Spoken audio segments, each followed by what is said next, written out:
عالم الوجود وفضلہ بشفاعۃ الکبریٰ ومقام المحمود والصلاة والسلام علی اکرم الخلق واحسن المولود وعلی آلہ وصحبہ الی یوم الموعود اما بعد فاعوذ باللہ من الشیطان الرجیم بسم اللہ الرحمن الرحیم ان اللہ وملائکتہ یصلون علی النبی یا ایہا الذین آمنوا صلوا علیہ وسلموا تسلیما۔ صدق اللہ مولانا العظیم۔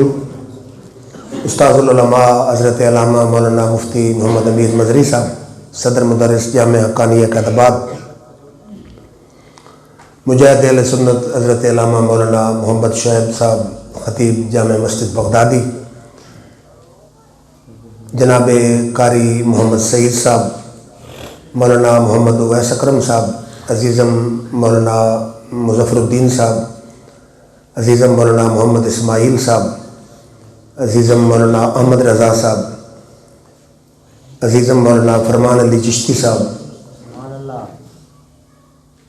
مولانا قاری محمد فرحان صاحب،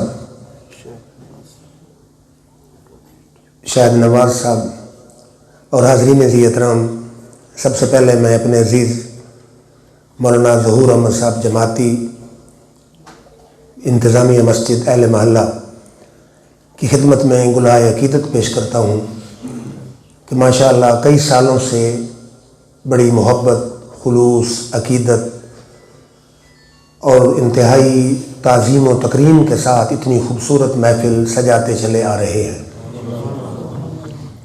الہ العالمین کے حضور دعا ہے کہ اللہ رب العزت ان کے اس خلوص اور محنت کو اپنے حبیب کی بارگاہ میں شرف قبولیت عطا فرمائے۔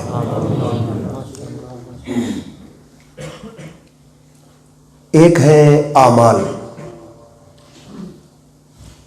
اور ایک ہے عقائد اور ایمان۔ ایمان مقدم ہے اور اعمال مؤخر ہے۔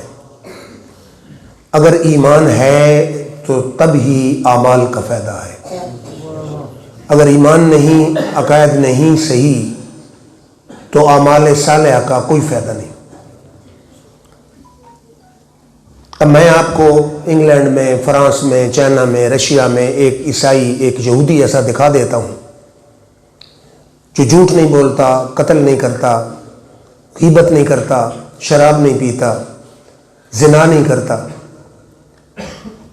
اب دنیا کے کسی بھی عالم سے پوچھیں کہ وہ جنتی ہے تو اس کے جنت میں جانے کا کوئی امکان ہی نہیں ہے۔ اس کے مقابلے میں ایک صحیح العقیدہ مسلمان اگر گناہگار بھی ہے، رب چاہے تو اپنے فضل سے اسے پہلی دفعہ ہی جنت دے دے تو کون اس کو روکنے والا ہے؟ سبحان اللہ۔ یا اگر قانون خداوندی دیکھا جائے تو دوزخ میں اپنے گناہ کی سزا بھگتنے کے بعد جس کے دل میں رائی کے دانے کے برابر بھی ایمان ہوگا، میرا رب اس کو بھی بالآخر جنت میں لے کے آئے گا۔ تو بہرحال اعمال صالحہ کا تب فائدہ ہے کہ جب انسان کے عقائد اور ایمان سلامت ہو۔ ایک دن میرے آقا ایک جنگ میں شریک ہے، ایک کافروں کی طرف سے ایک شخص نے حضور صلی اللہ علیہ وسلم کے سامنے جو ہی آیا، اس نے جب والضحیٰ کے مکھڑے کی زیارت کی، واللیل کی زلفیں دیکھیں، علم نشرہ کی چھاتی دیکھی، ما زاغ البصر کے نین دیکھے، ما جنتے کون الہوا کے ہونٹ دیکھے، ید اللہ کے گورے ہاتھ دیکھے، تو وہ دل میں سوچنے لگا کہ اتنا حسین چہرہ کبھی جھوٹے کا چہرہ تو ہو نہیں سکتا۔ تو اس نے کہا کہ اے محمد عربی، اگر میں آپ کا کلمہ پڑھ لوں تو آپ مجھے کس چیز کی ضمانت دیتے ہیں؟ تو حضور اکرم صلی اللہ علیہ وآلہ وسلم نے فرمایا کہ اگر تو میرا کلمہ پڑھ لے تو میں تجھے جنت کی ضمانت دیتا ہوں۔ سبحان اللہ۔ اب اس نے کہا کہ یہ سودا پکا ہے کہ اگر میں کلمہ پڑھ لوں تو آپ جنت کا وعدہ کرتے ہیں، جنت کی گارنٹی دیتے ہیں؟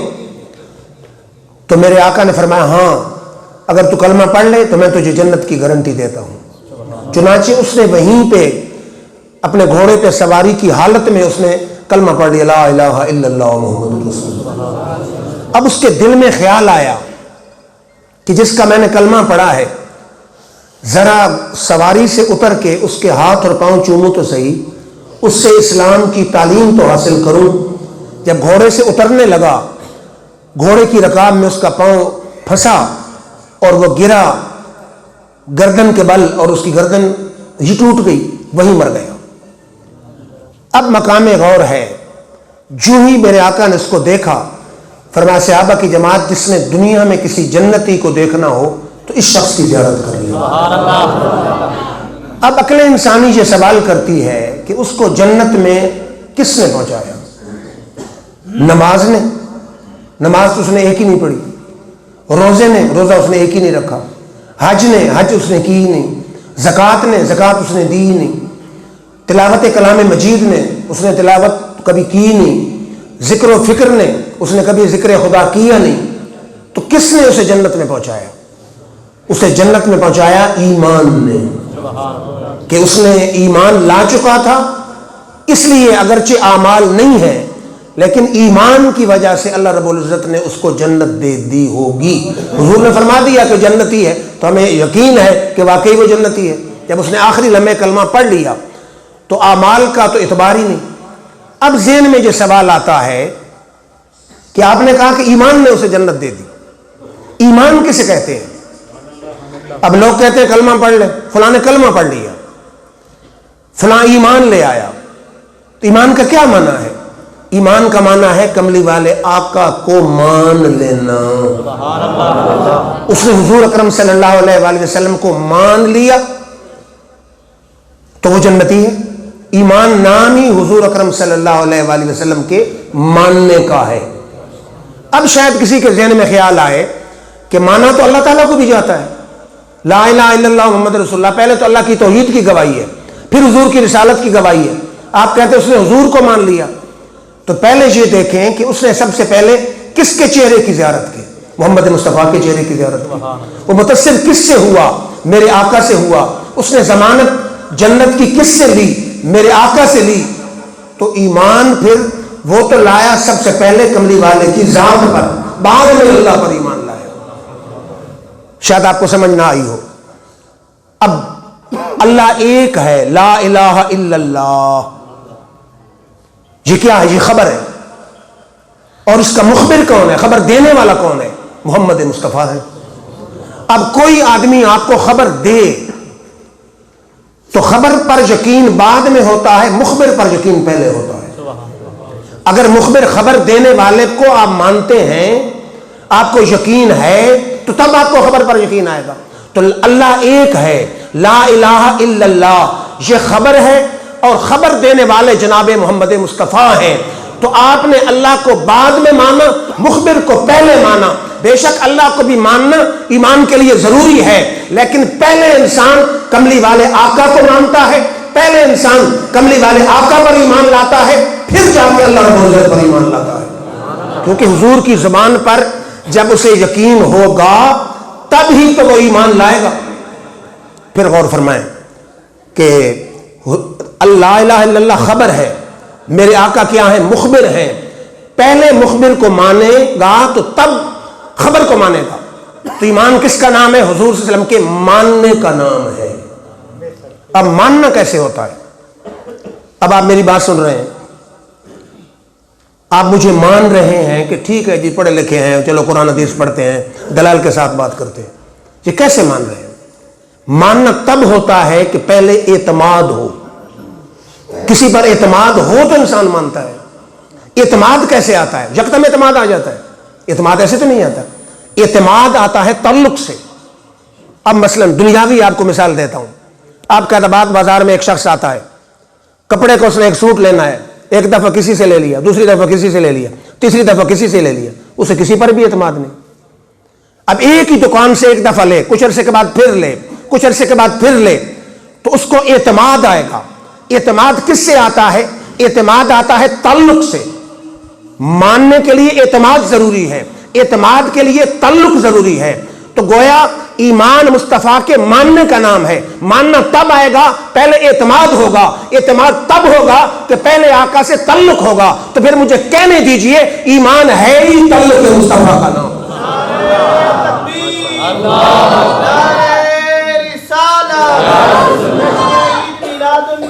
آستانہ عالیہ بندیال شریف، فیضان بندیال شریف، جگر گوشہ استاد العلماء۔ جتنا جتنا تعلق حضور کی ذات سے مضبوط ہوتا جائے گا اتنا اتنا ایمان مضبوط ہوتا جائے گا۔ پھر میرے رب نے کملی والے آقا سے تعلق مضبوط کرنے کا طریقہ ہمیں کیا سکھایا؟ فرما ان اللہ و ملائکتہ یصلون علی النبی، کہ اللہ اور اس کے فرشتے اپنے محبوب پر درود بھیجتے ہیں۔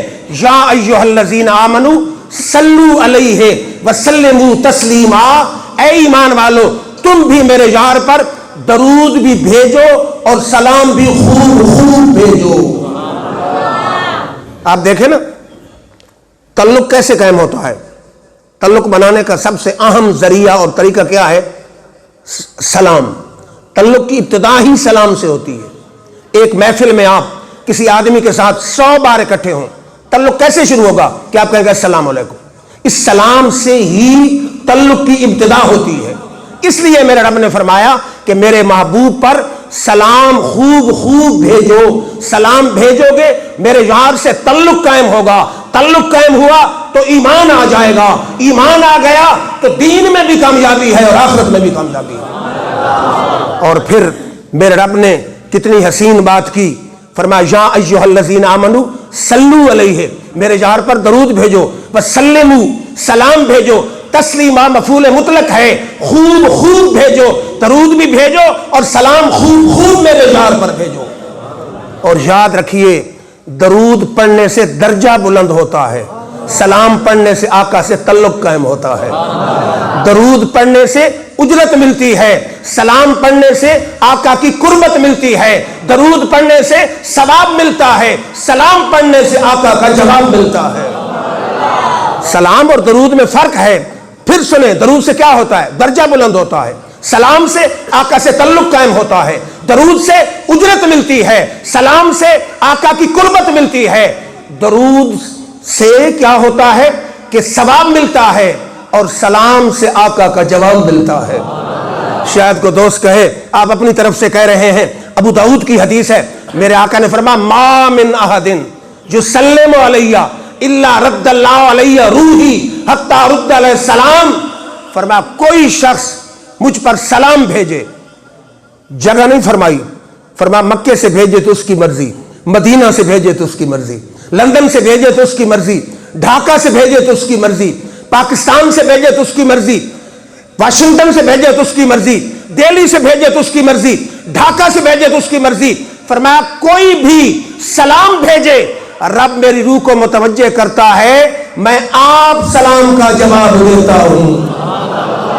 تو پھر شاعر کہتا ہے اپنا معیار زمانے سے جدا رکھتے ہیں ہم تو محبوب بھی محبوب خدا رکھتے ہیں۔ اپنا معیار زمانے سے جدا رکھتے ہیں ہم تو محبوب بھی محبوب خدا رکھتے ہیں۔ ارے کسی سائل کو صدا دینے کی زحمت کیوں ہو، اپنا دروازہ وہ ہر وقت کھلا رکھتے ہیں۔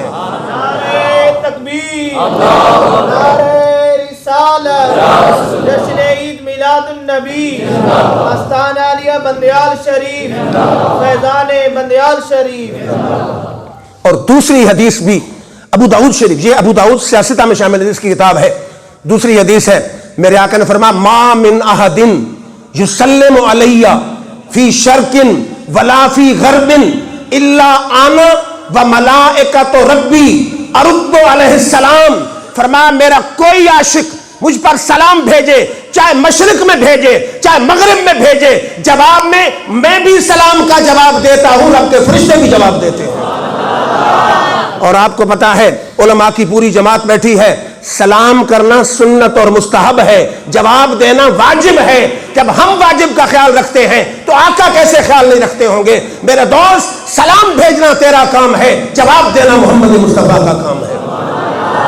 تو سلام بھیج کے تو دیکھ پھر میرے آقا کیسے تجھے جواب دیتے ہیں۔ میرے رب نے صرف عام درود و سلام بھیجنے کا، تعلق بنانے کا حکم نہیں دیا، بلکہ نماز میں بھی آقا سے تعلق قائم کرنے کا حکم دیا ہے۔ اور مزیدار بات یہ ہے کہ درود شریف اور سلام نماز کے باہر بھی ہو سکتا ہے، نماز کے بغیر بھی ہو سکتا ہے، لیکن نماز درود کے بغیر نہیں ہو سکتی۔ میرے آقا کی حدیث ہے نا کہ آپ نے کیا فرمایا کہ من صلی صلاۃً، دارقطنی کی حدیث ہے، ولم یصلی علیہ ولا علی اہل بیتی لم تقبل منہ، فرمایا میرا کوئی امتی نماز پڑھے اور نماز میں مجھ پر اور میری آل پر درود نہ بھیجے، رب نماز لے کر اس کے منہ پہ مار دیتا ہے، کیونکہ رب فرماتا ہے مجھے اپنی عبادت بھی تب قبول ہے کہ نماز میں میرے یار پر سلام آ رہا ہو۔ دیکھیں نا کیسی عجیب بات ہے عقل کے لحاظ سے۔ نماز آپ نے شروع کی، میں نے بھی شروع کی، ماشاءاللہ راشد صاحب ہمارے صحافی بھی ہیں اور عاشق مصطفیٰ بھی ہیں، یہ رب کی دین ہے۔ صحافت میں کسی کو عاشق مصطفیٰ بنا دے، پولیس میں کسی کو عاشق مصطفیٰ بنا دے، عدلیہ میں کسی کو عاشق مصطفیٰ بنا دے، دکانداروں میں کسی کو عاشق مصطفیٰ بنا دے، گناہ گاروں میں کسی کو عاشق مصطفیٰ بنا دے۔ یہ دین میرے رب کی ہے کہ صرف علم پر عشق موقوف نہیں، جس دل میں رب چاہے کملی والے کے عشق کی دولت کو رکھ دیتا ہے۔ تو کیا عرض کر رہا تھا، حضور اکرم صلی اللہ علیہ وآلہ وسلم کی محبت اور تعلق جوڑنے کا رب حکم دے رہا ہے۔ اب دیکھیں نماز ہے، اللہ اکبر، نماز عبادت خدا کی، ریاضت خدا کی، بندگی خدا کی، تعریف بھی خدا کی، اللہ بہت بڑا ہے۔ نماز شروع ہو گئی، سبحانک اللہم، پاک ہے رب، الحمدللہ رب العالمین، سب تعریفیں عالمین کے پالنے والے کے لیے، ٹھیک ہے۔ سبحان ربی العظیم، اللہ بہت بڑا ہے۔ سبحان ربی الاعلی، اللہ عرفہ و اعلیٰ بزرگ و برتر ہے۔ التحیات للہ والصلوات والطیبات، میری بدنی مالی ساری باتیں رب کے لیے۔ پڑھتے پڑھتے راشد صاحب میں حیران ہوا، السلام علیکہ ایھا النبی ورحمۃ اللہ وبرکاتہ، یہ کیا ہے؟ عبادت خدا کی، ریاضت خدا کی، بندگی خدا کی، گھر خدا کا، حاضری خدا کے سامنے، فرض کی ادائیگی ہے، سلام کملی والے پر پڑھا جا رہا۔ میں نے کہا علماء کی جماعت بتاؤ، میں نماز پڑھ رہا ہوں، ہمارے عزیز مولانا اسماعیل صاحب آ جائیں، میں نماز میں کہہ سکتا ہوں السلام علیکم؟ کہیں گے نماز میں سلام کرو گے نماز ٹوٹ جائے گی۔ اگر یہ سلام کہہ دے میں وعلیکم السلام کہہ سکتا ہوں، کسی بھی عالم سے پوچھے، کہے گا وعلیکم السلام کہیں گے نماز ٹوٹ جائے گی۔ بلکہ یہاں تک علماء کہتے ہیں قرآن کی سلام والی ہے، سلام کے ارادے سے پڑھ دیں۔ ایک دوست آیا، میں نے کہا سلام علیہ یوم ولد و یوم یموت و یوم یبعث حیا، قرآن کی آیت ہے، ارادہ اس کے جواب کا ہے یا سلام کا ہے، نماز پھر بھی ٹوٹ جائے گی۔ میں نے کہا میں جس بھی دوست پر، استاد پر، پیر پر، مرشد پر، ایم پی اے پر، لینڈ لارڈ پر، کارخانہ دار پر سلام کر دوں یا جواب دے دوں، نماز ٹوٹ جاتی ہے۔ اور محمد مصطفیٰ پر سلام نہ کروں تو نماز نہیں ہوتی۔ یہ فرق کیا ہے؟ کسی اور پر سلام کا جواب دوں تو نماز ٹوٹ جاتی ہے، سلام کروں تو ٹوٹ جاتی ہے، مصطفیٰ پہ سلام نہ پڑھوں تو ٹوٹ جاتی ہے۔ فرق کیا ہے؟ ہر عالم کہے گا تیرا دوست اور تیرا پیر غیر ہے، کملی والا اپنا ہے، وہ بیگانہ ہے، یہ محبوب ہے۔ تو نماز کے اندر بھی میرا رب آقا سے تعلق جوڑنے کا حکم عطا فرما رہا ہے۔ پھر میرے رب کا نظام کیسا ہے کہ دنیا میں 12 گھنٹے کا ٹائم کا فرق ہے، آپ کو پتا ہے 12 گھنٹے کا، ایک جگہ دن ہے تو دوسری جگہ رات ہے۔ اہل محبت کہتے ہیں رب نے جو نظام بنایا کیوں ہے کہ ادھر دن ہے، کملی والے پر عاشق درود بھیج رہے ہیں، اذان سے پہلے درود چل رہا ہے، اذان کے بعد درود چل رہا ہے، بلکہ یکدم فرق نہیں ہے کہ 1 گھنٹے کا فرق، 2 گھنٹے کا فرق، 3 گھنٹے کا فرق، 4 گھنٹے کا فرق، 5 گھنٹے کا فرق۔ ایک جگہ صبح کی اذان ہے، کہیں زور کی اذان ہے، کہیں عصر کی اذان ہے، کہیں شام کی اذان ہے، کہیں عشاء کی اذان ہے۔ 24 گھنٹوں میں کوئی لمحہ ایسا ہے ہی نہیں جب کملی والے پر درود و سلام نہ بھیجا جا رہا ہو۔ حضور اکرم صلی اللہ علیہ وآلہ وسلم کی ذات پر صرف ہم نہیں درود بھیج رہے، 70,000 فرشتہ صبح کو آتا ہے، سبز گنبد پر اپنے پروں کو رگڑ رگڑ کے درود و سلام پڑھتا ہے، شام کو چلا جاتا ہے اور 70,000 آ جاتا ہے، صبح وہ چلا جاتا ہے اور آ جاتا ہے۔ اور مزیدار بات یہ ہے کہ فرشتہ ایک دفعہ ہی آئے گا، دوبارہ حاضری نہیں، موقع نہیں ملے گا۔ پھر سنیوں کا امام آیا، 1000 کتاب کا مصنف آیا، 40 علوم کا ماہر آیا، امام احمد رضا آیا، فرماتے معصوم کو ہے عمر میں ایک بار بار، معصوم سے مراد فرشتے، معصوموں کو ہے عمر میں ایک بار بار، آسی پڑے رہے تو صلاح عمر بھر کی ہے۔ فرماتے ہیں رب کے جو معصوم فرشتے ہیں وہ تو زندگی میں ایک بار آ سکتے ہیں، تیرے میرے جیسا گناہگار ساری زندگی سبز گنبد پہ گزار دے تو کوئی روکنے والا ہے ہی نہیں۔ پھر توجہ فرمائیے، اب آپ یہ تو سنتے ہیں ان اللہ و ملائکتہ یصلون علی النبی، اللہ اور اس کے فرشتے اپنے نبی پر درود بھیجتے ہیں۔ پھر ذرا درود کی بات کر لیں، فرمائی یا ایھا الذین آمنوا صلوا علیہ وسلموا تسلیما، یا ایھا الذین آمنوا ان اللہ و ملائکتہ یصلون علی النبی، اللہ اور اس کے فرشتے اپنے محبوب پر درود بھیجتے ہیں۔ یہ مضارع کا صیغہ، علماء بیٹھے ہیں۔ اب ایک ہے جملہ فعلیہ، ایک ہوتا ہے جملہ اسمیہ۔ فعل پھر تین قسم کا ہوتا ہے، ماضی، حال یا استقبال۔ ماضی کا عربی میں الگ صیغہ ہوتا ہے، حال استقبال کے لیے مضارع استعمال ہوتا ہے۔ اب یہاں جملہ فعلیہ آ سکتا تھا، لیکن فعلیہ میں ایک فعل ہوتا، یا ماضی یا حال یا استقبال، دو فعل بھی اکٹھے نہیں ہو سکتے۔ میرے رب نے جملہ اسمیہ بولا ہے تاکہ کسی ایک زمانے کے ساتھ خاص نہ ہو، دنیا کو پتہ چل جائے یہاں نہ ماضی کی بات ہے، نہ حال کی بات ہے، نہ مستقبل کی بات ہے، یہاں دوام استمرار ہے کہ ازل سے میرا رب اپنے یار پر درود بھیج رہا ہے۔ آپ نے بات نہیں سمجھی۔ ایک ایسا وقت تھا، علماء سے پوچھئے، کہ مخلوق پیدا نہیں ہوئی تھی، مخلوق میں کوئی ذکر خدا کرنے والا تھا ہی نہیں، مخلوق تھی ہی نہیں، کوئی مخلوق رب نے پیدا ہی نہیں کی تھی، میرا رب اس وقت بھی موجود تھا۔ اور رب کی جو صفات ہوتی ہیں وہ جیسے ذات قدیم ہے، صفات قدیم ہے، رب اس وقت بھی اپنے یار پر درود و سلام بھیج رہا تھا، درود بھیج رہا تھا۔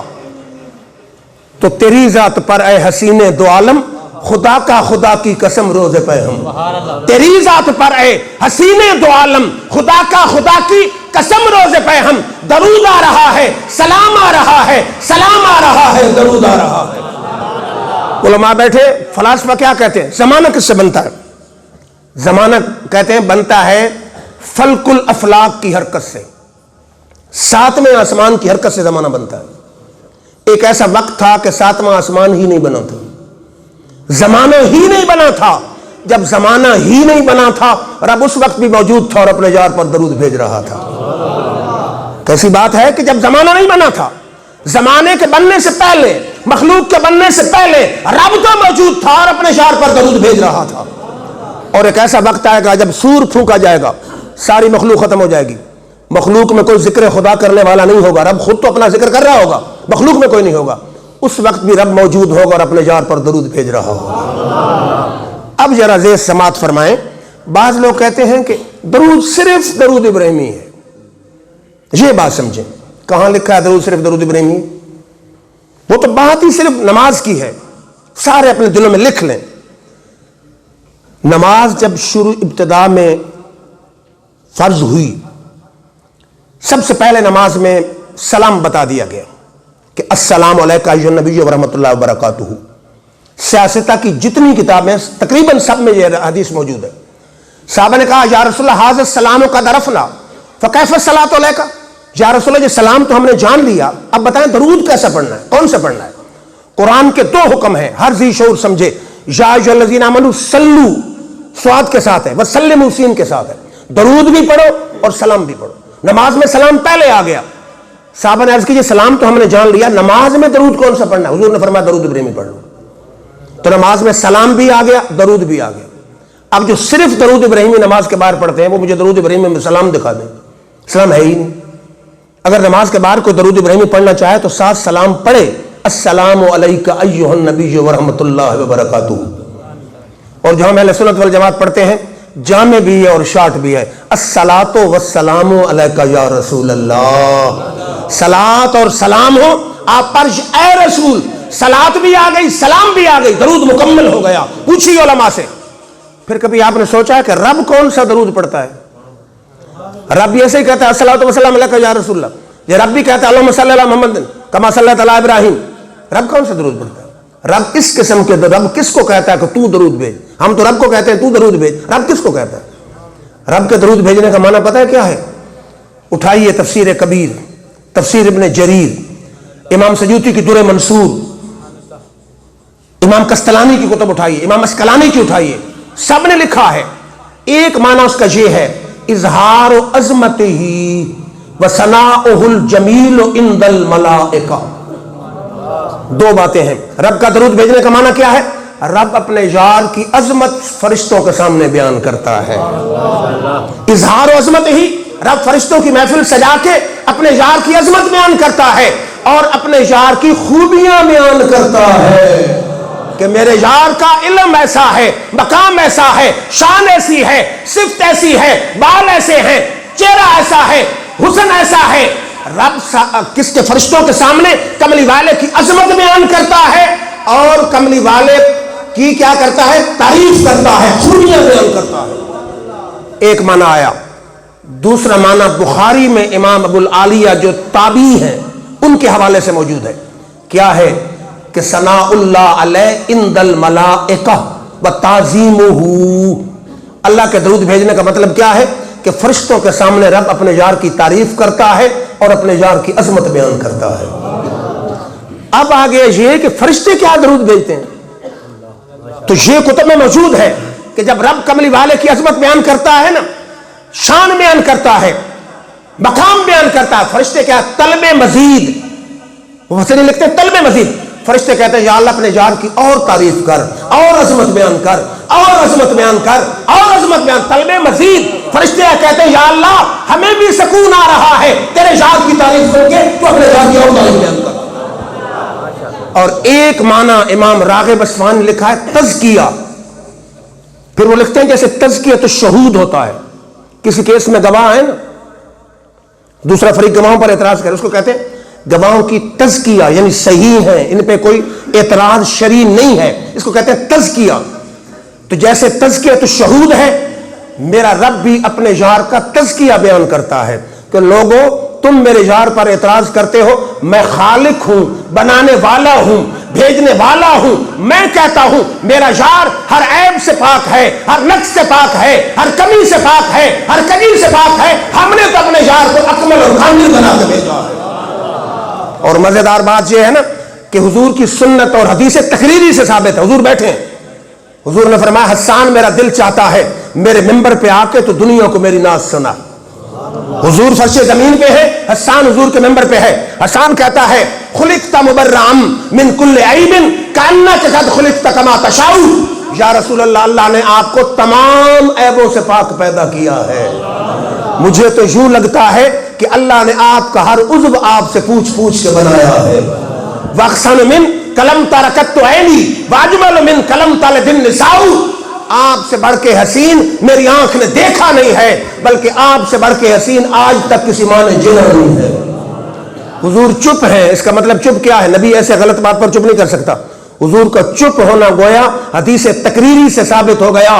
حسان تیری تعریف صحیح ہے، قرآن اور رب کے فرمان کے خلاف نہیں ہے. کملی والے کی خاموشی حسان کے شعروں پہ مہر تصدیق ثبت کر رہی ہے. تو میرا رب اپنے یار کا تزکیہ بیان کرتا ہے. اور آئے شفا، اپنے شفا کے قاضی ایاز صاحب شفا، آپ فرماتے تشریف لہو و تکرمت لہو.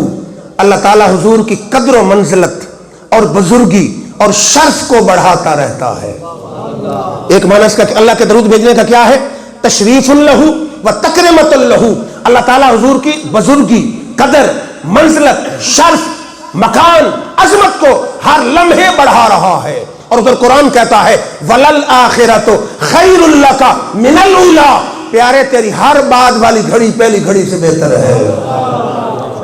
پھر علماء یہ کہتے ہیں کہ عربی میں جو بھی لفظ ہو نا، اس کا جو اصل مادہ ہوتا ہے، اس کا جو معنی ہے ہر جگہ چلتا ہے. اب صلات، سواد لام واو یا سواد لام یہ صلات کا مادہ ہے. اس میں ملنا، ملاپ، ملاقات، اکٹھا ہونا والا معنی ہے. اب جھاڑو جو ہوتا ہے اس میں تن کے اکٹھے ہوتے ہیں، اس کو کہتے ہیں مسولا. کھلیان جس پہ گندے میں اکٹھے کی اس کو کہتے ہیں تسویل. گھوڑے کو مقابلے میں جا رہا ہوں، جو پیچھے اس کے ساتھ ملا ہوا ہوتا ہے اس کو کہتے ہیں مسلی. تو اس میں قریب کرنا، ملنا، ملاقات کرنے والا معنی ہے. تو اس کا کیا مطلب ہے کہ میرا رب 1400 سال سے اپنے یار کو اپنے قریب کر رہا ہے. اپنے یار کو کیا کر رہا ہے؟ اپنے قریب کر رہا ہے. اور علماء کہتے ہیں معراج کی رات جب میرے آقا مسجد اقصی میں جماعت کرائی نا، وہاں سے چلے، آگے آیا عالم ناسوت، جب آسمانوں پہ پہنچے، عالم ناسوت میں اللہ کے انوار و تجلیات آئے، جذب آیا، اس عالم کے مطابق آپ پر انوار و تجلیات کا نزول ہوا، پھر عالم ملکوت شروع ہوا، وہ جا کے سدرہ پہ ختم ہوا، پھر عالم جبروت شروع ہوا، وہاں حضور رف رف پہ سوار ہوئے، عالم جبروت جب ختم ہوا تو عالم ناہوت شروع ہوا، عالم ناہوت میں بقع نور پر سوار ہوئے، جب وہ عالم ختم ہوا تو عالم ہاہوت شروع ہوا، تو میرے آقا نے فرمایا یا اللہ رف رف بھی رہ گئی ہے، بقع نور بھی رہ گیا ہے، اور براق بھی رہ گئی ہے، اب میں کیا کروں؟ تو امام شارانی فرماتے ہیں میرے رب نے فرمایا کف یا محمد فإن ربک یصلی، اے میرے حبیب ٹھہر جاؤ، پہلے تم آ رہے تھے اب میں تیرے قریب آ رہا ہوں۔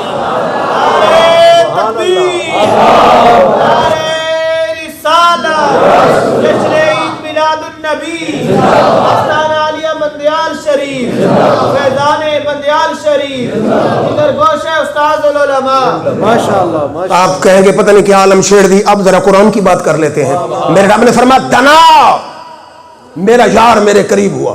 اہل محبت مفسرین نے کہا جب مقام دنا پہ پہنچے، حضور کے افعال رب کے افعال میں فنا ہو گئے، حضور کے افعال پر رب کے افعال کا رنگ چڑھ گیا، اور جب فاتح اللہ پر حضور پہنچے تو حضور کے اسماء اللہ کے اسماء میں فنا ہو گئے، حضور کے اسماء پر اللہ کے اسماء کا غلبہ آ گیا۔ جب کعبہ قوسین کے مقام پہ پہنچے، حضور کی صفات رب کی صفات میں فنا ہو گئی، رب کی صفات کا حضور کی صفات میں رنگ چڑھ گیا، اور جب میرے آقا اور ادنا کے مقام پہ پہنچے، حضور کی ذات رب کی ذات میں فنا ہو گئی، حضور ذات الہی کا مظہر بن گئے۔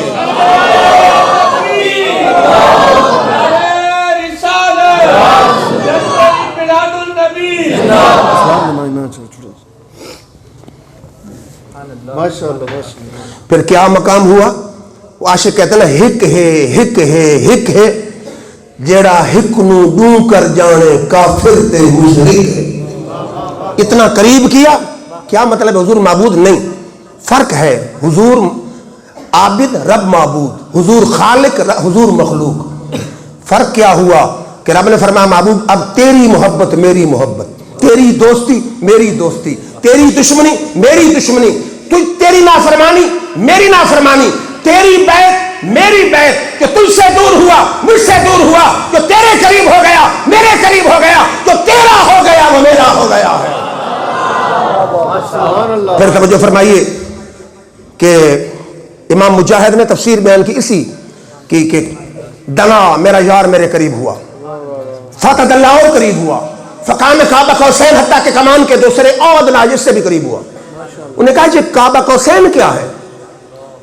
مفسرین کہتے ہیں کہ قرآن کی وہ تفسیر سب سے زیادہ افضل و اعلیٰ ہے جو عرب کے رواج اور محاورے کے مطابق۔ امام مجاہد لکھتے ہیں کہ عرب میں رواج کیا تھا، جب دو بادشاہ آپس میں دوستی کا معاہدہ کرنے لگتے نا، دونوں شہر سے باہر نکلتے، اکٹھی کمانیں ایسے جوڑ کے ایک ساتھ تیر چھوڑتے تھے، جو اس بات کی دلیل ہوتا تھا آج کے بعد تیرا میرا دوستی کا معاہدہ ہے، جو تیرا دشمن ہوگا میرا دشمن ہوگا، تیرا یار ہوگا میرا یار ہوگا، جو تیرے قریب ہوگا میرے قریب ہوگا، جو تجھ سے دور ہوگا وہ مجھ سے دور ہوگا، جو تیرا ہو جائے گا میرا ہو جائے گا۔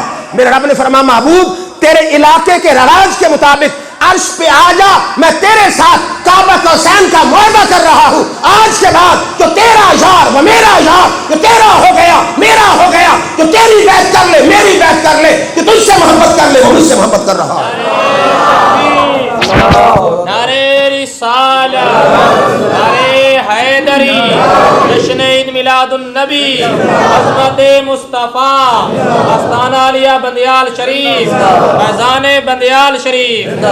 پھر صاحب تفسیر المعانی نے بڑی خوبصورت بات کی ہے، مجھے بہت پسند ہے، کس کے ماتحت قد نرا تقلب وجہک فی السماء فلنولینک قبلۃ ترضاها۔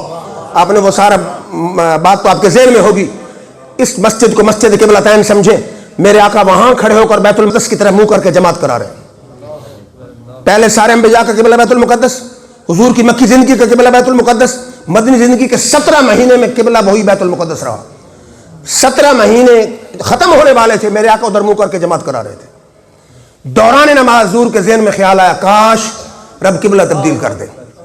حضور نے چند بار آسمان کی طرف دیکھا، اب یہ تیرا میرا دیکھنا نہیں، رب کے جار کا دیکھنا ہے۔ میرا وجدان کہتا، رب نے فرمایا کہ جبریل آسمان کی طرف دیکھنے والا کوئی امریکہ کا صدر نہیں، ہمارا عرش سے نازک یار ہے۔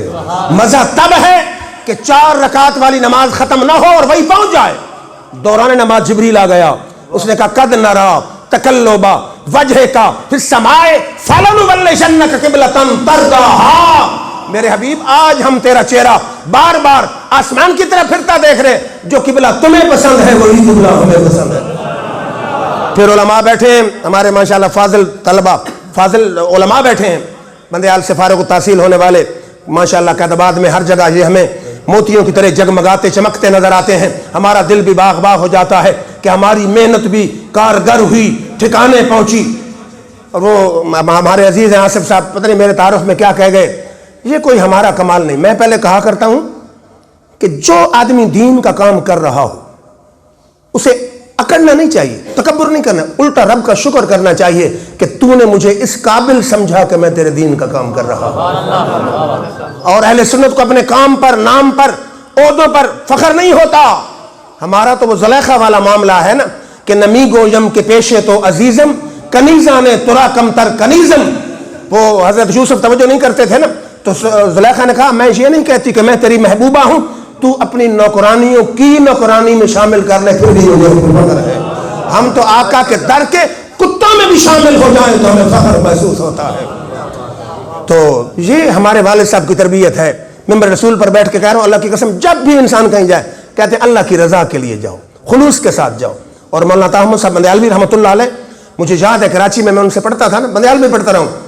ایک دن مجھے کہنے لگے کہ جب ہمارا دور تھا کوئی تصور ہی نہیں ذہن میں ہوتا تھا کہ میں خطیب بنوں گا، مدرس بنوں گا، لوگ مجھے پیسے دیں گے، ایک ہی تصور ہوتا تھا کہ میں دین مصطفیٰ کا سپاہی بنوں گا۔ کوئی پیسے والا معاملہ سرے سے ہوتا ہی نہیں تھا۔ تو اللہ کی قسم والد صاحب نے گھٹی میں یہی ڈالا ہے کہ دین متین کی خدمت کرنی ہے فی سبیل اللہ۔ کئی بار آپ نے سنا ہے، انگلینڈ سے 2-3 دفعہ مجھے سپانسر ہمارے بندیال کے فاروق التحصیل نے بھیجے ہیں۔ میرے والد صاحب کا ایک جملہ تھا کہ میں نے اس لیے علم دین نہیں پڑھایا کہ تم پیسے کماؤ گے، میں نے تو اس لیے پڑھایا کہ غریب علاقے میں لوگوں کی خدمت کرو گے۔ اور اللہ کے فضل و کرم سے ان کی تربیت سے میں مطمئن ہوں۔